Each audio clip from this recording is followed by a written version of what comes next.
সম্মানিত দর্শক, পাকিস্তান ও আফগানিস্তানে ভয়ঙ্কর যুদ্ধ শুরু হয়েছে।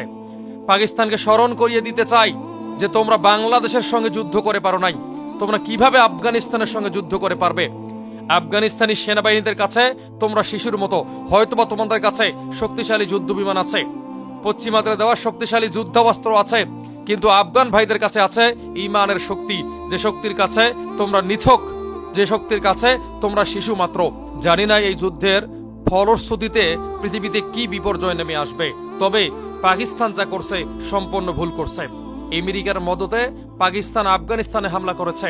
পাকিস্তান হয়তোবা ভুলে গেছে আফগানরা সেই যোদ্ধা যাদের জন্ম হয়েছিল যুদ্ধ করার জন্য, যারা পৃথিবীর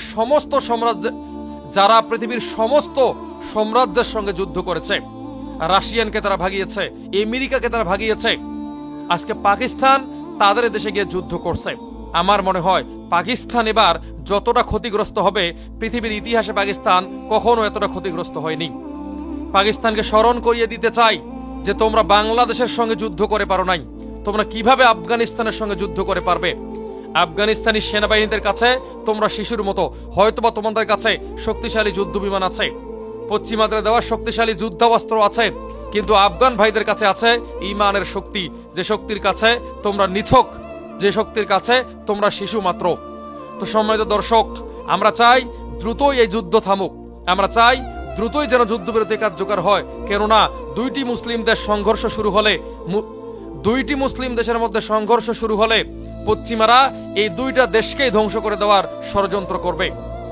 অনেক দিন থেকেই আমেরিকা চাচ্ছিল যে আফগানিস্তান এবং পাকিস্তানের মাঝে খুব বড়সড় একটা যুদ্ধ লাগুক, কেননা দুইটাই শক্তিশালী দেশ। তাদের কাছে হয়তোবা শক্তিশালী আকাশ প্রতিরক্ষা ব্যবস্থা নাই বা শক্তিশালী সরঞ্জাম নাই, তবে তাদের যে মনোবল এবং তাদের যে দৃঢ় বিশ্বাস আছে আল্লাহর প্রতি, এতে আফগান এবং পাকিস্তান দুইটি দেশে কিন্তু পশ্চিমাদের জন্য হুমকি। এই জন্য তারা চাচ্ছে এক দেশকে দিয়ে আরেক দেশে হামলা করে দুই দেশকে পঙ্গু করে দেওয়ার জন্য। আজকে পাকিস্তান তাদের চক্রান্তটা বুঝতে না পেরে আফগানিস্তানে হামলা করেছে। আমি শুনলাম একজন কমান্ডারকেও নাকি তারা হত্যা করেছে এবং একজন ধর্মমন্ত্রীকে তারা নাকি হত্যা করেছে, আল্লাহ ভালো জানে। তো এরকম কাণ্ড যদি পাকিস্তান করে, তো পাকিস্তানকে মুসলিমদের ছাড় দেওয়া উচিত হবে না। পশ্চিমাদের বন্ধুত্ব রক্ষা করতে গিয়ে তারা আজকে আফগানিস্তানে হামলা করেছে, এটা আমরা তীব্র নিন্দা জানাই এবং পাকিস্তানের জন্য আমরা বদদোয়া করি আল্লাহ যেন এই রাষ্ট্রটাকে ধ্বংস করে দেয় এবং ইমরান খানকে পাকিস্তানের দায়িত্বে নিয়ে আসায়।